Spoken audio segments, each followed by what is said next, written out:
Une arme est un outil, physique ou numérique, ou un dispositif autonome, un piège, une mine, ou un organisme, arme biologique, destiné dans sa conception ou dans son utilisation à neutraliser, à blesser ou à tuer un être vivant, ou à causer une destruction matérielle. On dénombre 4 usages principaux des armes. La chasse, pour se nourrir, ou pour le loisir. La défense ou la dissuasion, pour se protéger, ou se prémunir des agressions. L'attaque ou la menace, pour agresser ou tuer autrui. Le sport et le loisir, arts martiaux, tir sportif, jeux. Dans les armes de guerre, on distingue 3 grandes catégories. Les armes non conventionnelles, à savoir les armes nucléaires, chimiques et biologiques, les armes conventionnelles, toutes les autres armes, les armes numériques, cyberguerre.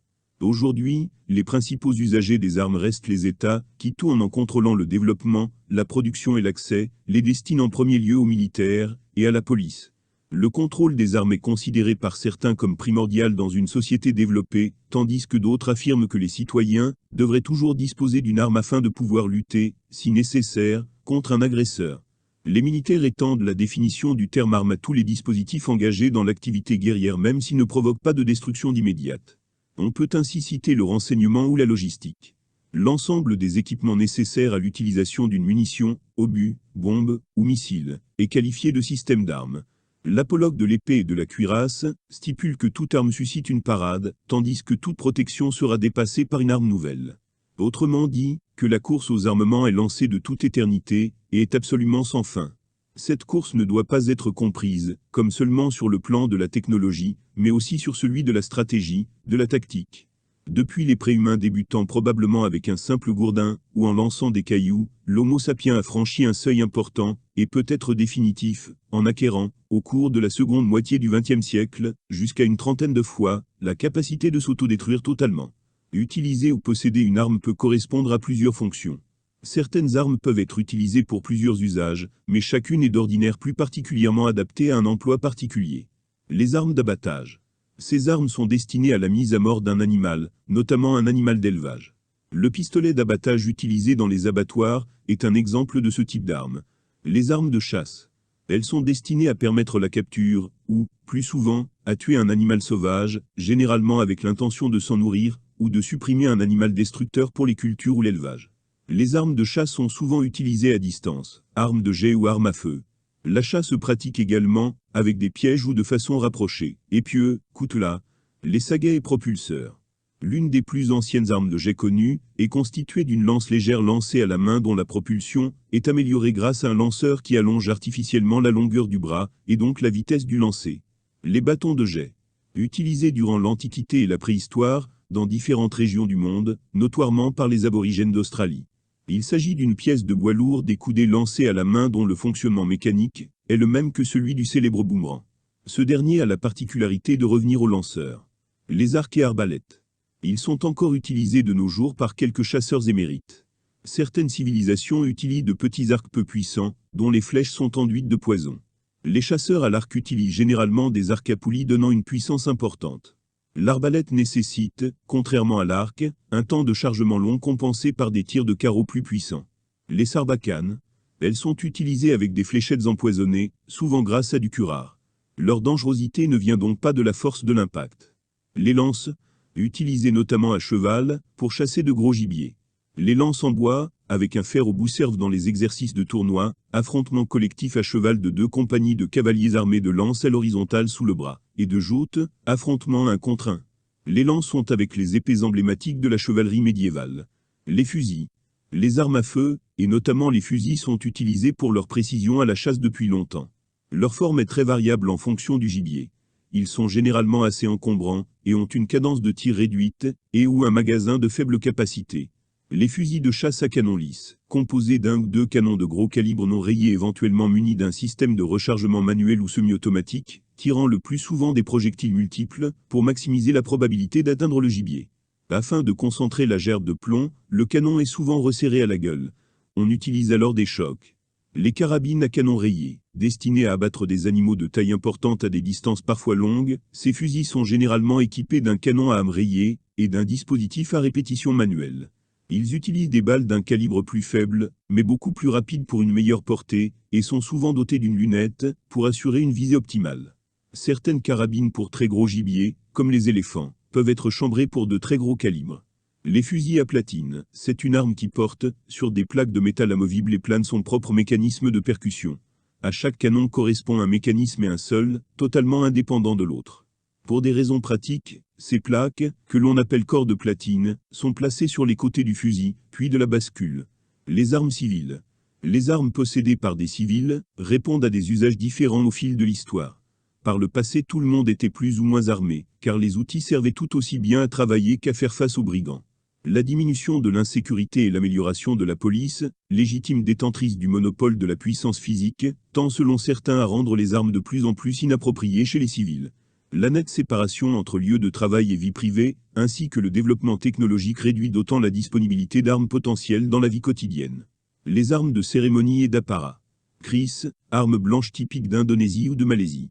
Kirpan, arme blanche utilisée, en tant qu'accessoire religieux, que tout site doit porter.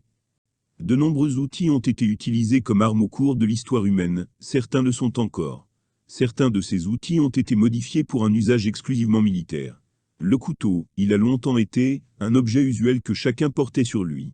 Le fléau, destiné à battre les céréales, les fléaux occidentaux étaient constitués d'une ample longue reliée par une corde ou une chaîne à une partie mobile permettant de battre la récolte. Le bâton, destiné à la marche, à porter des charges, à faire avancer le bétail, le bâton est sans doute l'arme la plus universelle, car facile à fabriquer en tout lieu à partir de bois vert, coupé grâce à un couteau. Par ailleurs, il est nommé en Chine l'ancêtre des armes. Faux et faucille, fourche, bon nombre d'outils agricoles étaient employés comme armes. Ces armes sont appelées armes d'ast. Une arme d'ast est une arme blanche composée d'une lame ou d'une pointe métallique fixée au bout d'un long manche, généralement en bois, appelé hampe. Elle est utilisée pour le combat rapproché. La plus répandue est la lance, utilisée notamment par les lanciers. C'est, à l'origine, une pique à fruits agricole, cette arme japonaise utilisée par paire. Elle consiste en un grand poignard équipé d'une garde évasée, et dont la lame est remplacée par une pièce métallique non tranchante.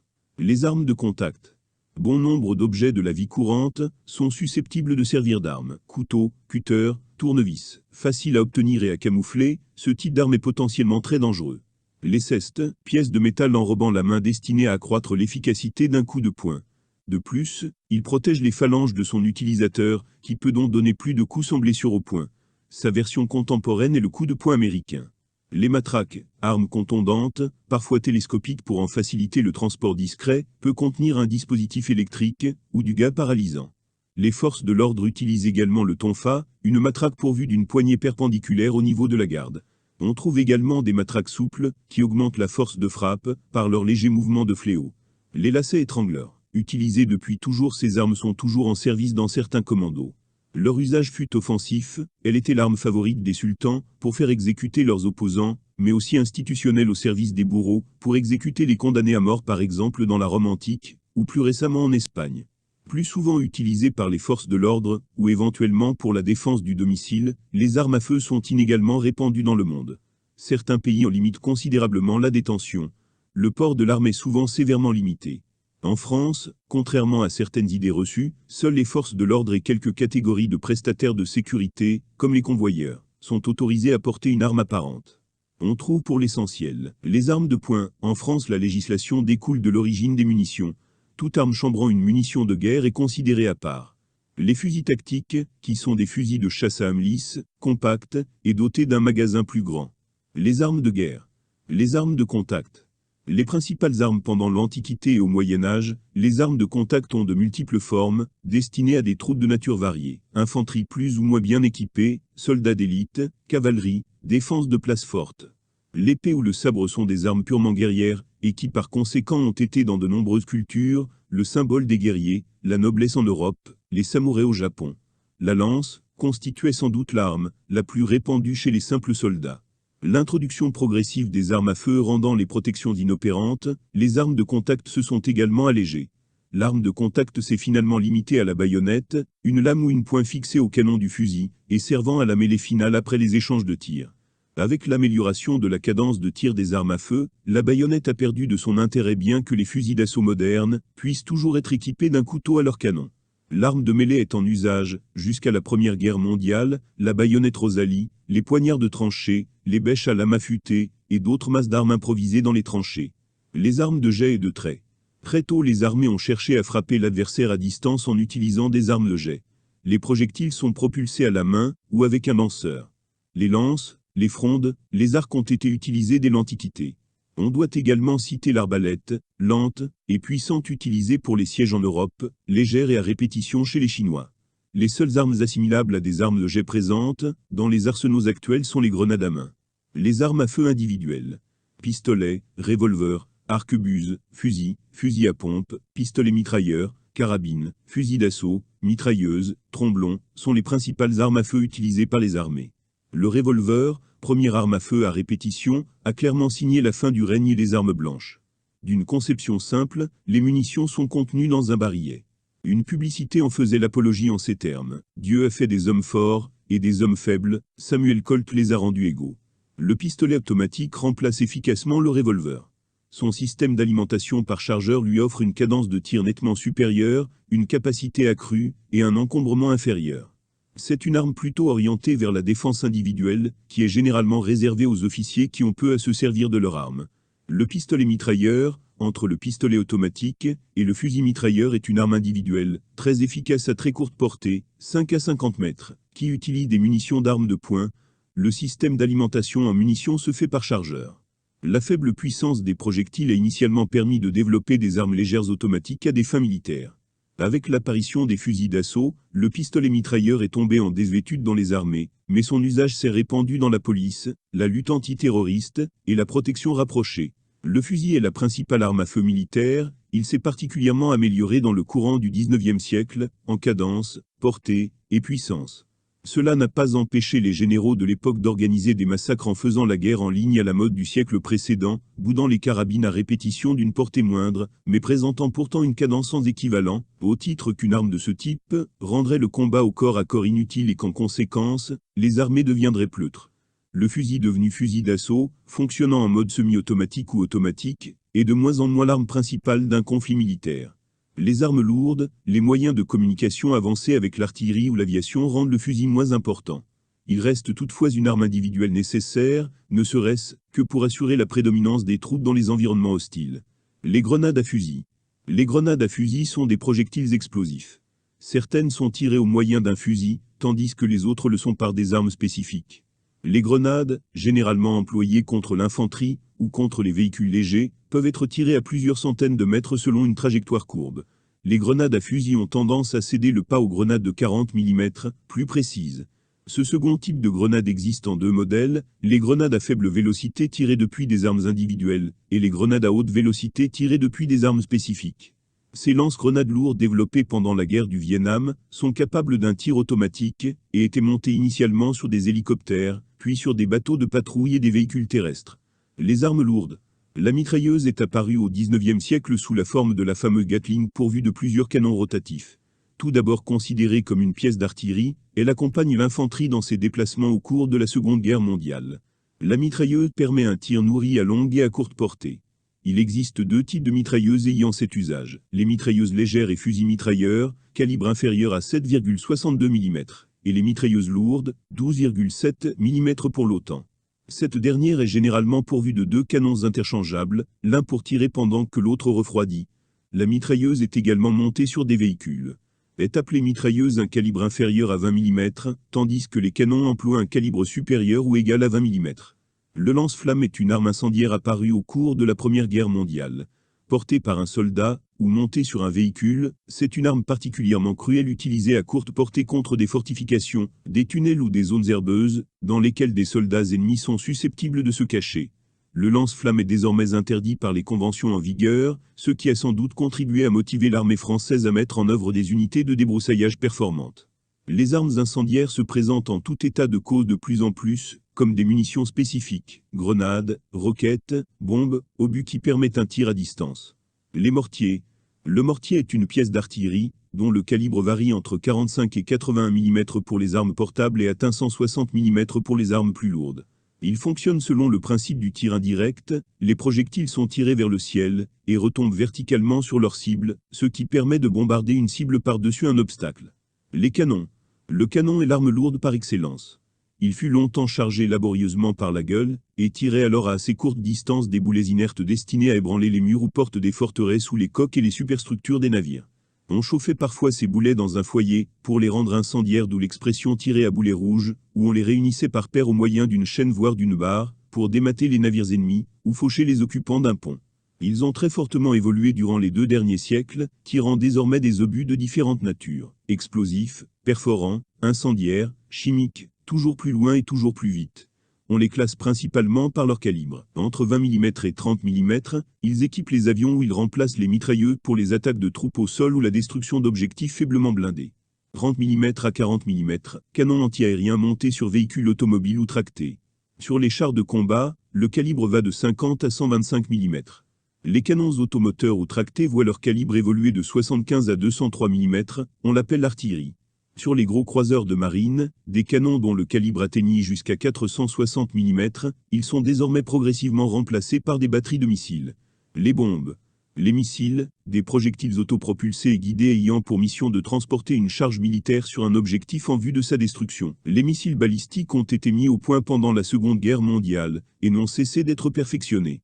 Ils peuvent même être tirés des sous-marins en plongée. D'autres types de missiles de plus courte portée, guidés par des systèmes toujours plus performants, équipent désormais tout engin capable de les véhiculer. Les missiles de croisière, parfois encore appelés bombes volantes, sont la dernière évolution de ces engins. Ce sont des sortes d'avions à réaction autonome, leur ancêtre est le V1. Ils sont pilotés par un ordinateur, volent à très basse altitude en suivant le relief, peuvent être guidés par satellite, ont une portée de plusieurs centaines de kilomètres, et sont surtout d'une précision remarquable, de l'ordre de quelques mètres. Les roquettes anti-chars. Les roquettes anti-chars à charge creuse, propulsées par un petit moteur fusée, ont commencé à se répandre durant la Seconde Guerre mondiale, remplaçant de lourds fusils tirant des balles perforantes. Le lance-roquette. Le lance-roquette est constitué d'un tube ouvert aux 2 bouts, avec un système de visée et de mise à feu. Arme de défense passive. Les mines.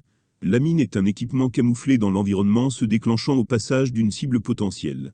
Les mines sont conçues soit contre des véhicules, terrestres ou marins, soit contre les personnes. La seconde catégorie est la plus répandue et cause de cruels dommages, dans les populations civiles bien après la fin des hostilités. La mine sous-marine, une charge explosive destinée à exploser par contact, avec la coque d'un navire, ou par proximité avec la masse métallique du navire, mine magnétique. La mine antipersonnelle, ce dispositif contient une charge explosive destinée non pas à tuer, mais à mutiler et blesser gravement, une personne morte, militaire ou civile, réclame en effet beaucoup moins de soins et d'attention qu'une personne gravement blessée et immobilisée. Dispersées par milliers depuis un avion, ces mines sont infiniment plus faciles à poser qu'à retirer. C'est pour cette raison que de nombreuses voix s'élèvent pour en interdire l'utilisation. On distingue plusieurs types de mines antipersonnelles. Les mines enterrées peuvent être explosives, bondissantes. Une première charge projette la charge principale en hauteur avant son explosion, augmentant la surface traitée par la mine. Les DREB, défense rapprochée de l'engin blindé, sont des mines de défense rapprochée, utilisées par les équipages de blindés pour se désencercler contre de l'infanterie. Les mines à effet dirigé MAPE, mines antipersonnelles à effet dirigé, dont la fameuse Claymore utilisée pendant la guerre de Corée. Des billes de métal, ou plastique, rendant les éclats indétectables aux rayons X chez un sujet touché, sont collés sur un explosif, et dirigés vers la zone à neutraliser. La mine peut être placée au sol ou en hauteur. La rupture d'un fil de piégeage, ou l'action par télécommande déclenche la mise à feu. La mine anti-char, celle-ci est conçue dans le but de neutraliser un véhicule, blindé ou non, par action de souffle, ou perforation. Les déclencheurs peuvent être à pression, comme les mines antipersonnelles, mais réglés pour des masses de déclenchement supérieures de façon qu'une personne ne la fasse pas réagir, à contact, tige de déclenchement sortant du sol, à rupture de fil. Les blindés. Utilisés pour la première fois par les Alliés pendant la Première Guerre mondiale, comme arme de soutien de l'infanterie, les blindés ont connu un développement considérable pendant la Seconde Guerre mondiale tant technologique que doctrinal. Outre le char d'assaut, de nombreux autres blindés de transport de troupes, d'artillerie mobile ou défense antiaérienne ont été développés. Après-guerre, les blindés ont évolué, plus mobiles, plus solides, pourvus d'un armement plus puissant, et de systèmes de visée de plus en plus sophistiqués. Une limite de poids reste pourtant infranchissable, notamment pour permettre aux chars d'assaut de traverser les ponts, sans qu'ils cèdent sous leur poids. Les armes destinées à les contrer se sont également multipliées, missiles guidés portables, ou embarqués sur des véhicules roulants, des avions ou des hélicoptères, bombes à sous-munitions spécifiques. Les blindés restent malgré tout incontournables sur le champ de bataille pour la protection qu'ils offrent contre les armes légères associées à une importante puissance de feu et une bonne mobilité. L'aviation.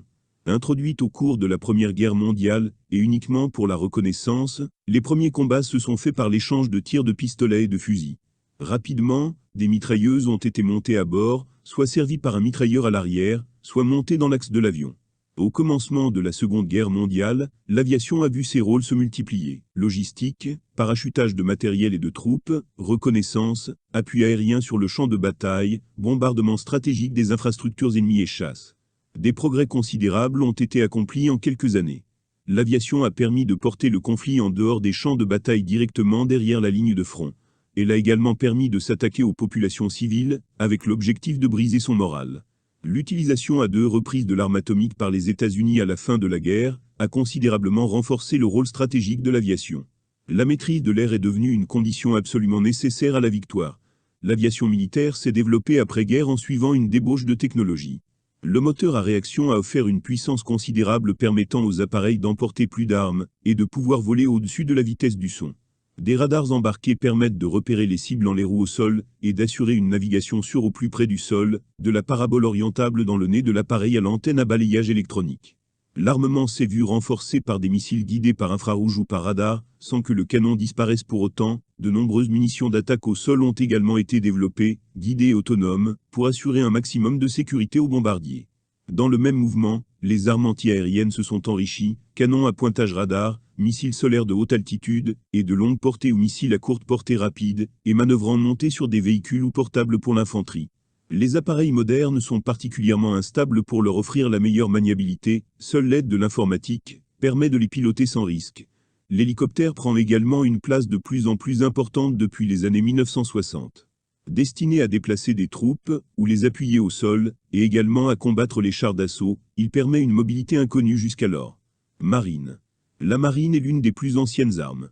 Elle prend un essor tout particulier au tournant du XVIe siècle, avec le développement des explorations, de la colonisation et du commerce maritime à grande distance.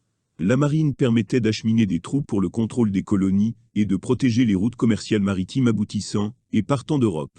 L'Angleterre, première puissance économique, était également la première puissance maritime. Les navires en bois, propulsés à la voile, étaient équipés de lourds canons en fonte à chargement par la gueule qui allait à la bataille en longue ligne, qui s'échangeaient débordés de boulets. Le combat pouvait le cas échéant continuer à l'arme blanche, et à l'arme de poing après un abordage. Les choses évoluèrent au cours du XIXe siècle, les canons se firent plus précis, et la propulsion à vapeur commença à faire son apparition. Les premiers cuirassés, navires en acier à propulsion mécanique destinés à éperonner les navires conventionnels, apparurent au cours de la guerre de Sécession. Au début du XXe siècle, les cuirassés avaient encore leur éperon, et s'étaient également équipés de tourelles d'artillerie, et d'un blindage de plus en plus résistant. Parallèlement, les premiers torpilleurs firent leur apparition. Les premiers sous-marins furent également mis en service à cette époque, même s'ils étaient surtout utilisés pour tendre des embuscades aux convois, qu'ils attaquaient au canon après avoir fait surface. Au commencement de la Seconde Guerre mondiale, les navires de guerre étaient d'imposants bâtiments équipés des plus grosses pièces d'artillerie existantes, jusqu'à 460 mm, destinés à combattre des bateaux équivalents, ou à appuyer des troupes combattant près de la côte. L'Allemagne fit des ravages dans les convois de ravitaillement traversant l'Atlantique Nord, avec ses sous-marins dotés d'un nombre d'équipements de détection croissant. Il fallut des navires légers et rapides équipés de sonars et de grenades sous-marines pour en venir à bout. Ce sont les Japonais et leur utilisation de l'aviation embarquée qui sonna le glas des énormes cuirassés surarmés. L'attaque surprise de Pearl Harbor et l'utilisation intensive de l'aviation contre les navires fut un succès doctrinal qui changea définitivement le visage de la marine de guerre. Les navires à propulsion nucléaire font leur apparition au cours de la guerre froide. Si l'emploi de la propulsion nucléaire permet la construction de porte-avions colossaux, c'est surtout son utilisation dans les sous-marins qui changea considérablement la donne. Ceux-ci n'ont plus besoin de naviguer près ou en surface pour recharger leurs batteries. On compte désormais les sous-marins d'attaque, destinés à attaquer les autres sous-marins, les bâtiments de surface, et les sous-marins stratégiques lanceurs d'engins destinés à porter en toute discrétion des missiles dotés d'ogives nucléaires, dont la portée permet, presque, de les lancer de n'importe où. L'enjeu de la marine n'est plus seulement la sécurité des communications marines, mais également de faire face à une menace stratégique impliquant des armes de destruction massive. Les bâtiments de surface ont également évolué, bardés d'équipements de détection et d'attaque destinés à faire face à des menaces venant de l'air, de la mer et du dessous de la mer. Ils doivent autant que possible détecter leur cible en restant eux-mêmes le plus discret possible. Les aéronefs, hélicoptères et avions jouent à ce titre un rôle fondamental. Les distances d'engagement se sont également allongées. Les navires de surface, tout comme les sous-marins, ne tirent plus que des missiles, mer, air, terre, et des missiles de croisière, et ont perdu leur lourde batterie d'artillerie. Armes de destruction massive ou non conventionnelles. Il s'agit d'armes que l'on ne tire pas sur un objectif bien déterminé, mais qui agissent sur une zone très étendue, supérieure au kilomètre de rayon, avec des effets très importants sur les bâtiments, les matériels et les personnes. Le plus souvent des armes NBC, c'est-à-dire qui sont soit nucléaires, biologiques ou chimiques. Exemple d'armes de destruction massive, un missile intercontinental Topol-M monté sur un MA-7 1917. Le missile pèse plus de 47 tonnes pour une portée de 11 000 km. Plusieurs charges nucléaires peuvent être emportées par le même missile. Législation sur les armes en France. En France, les armes sont classées en 4 catégories en fonction de leur dangerosité. Armes à feu de poing, revolver, pistolet, pour le tir sportif, armes à feu d'épaule, fusil, carabine, pour la chasse. Les règles d'achat, de port, de transport, de détention de l'arme varient selon la catégorie A, B, C ou D. La catégorie A est interdite aux dérogations. La catégorie B est soumise à autorisation. La catégorie C est soumise à déclaration. La catégorie D peut être achetée et détenue librement.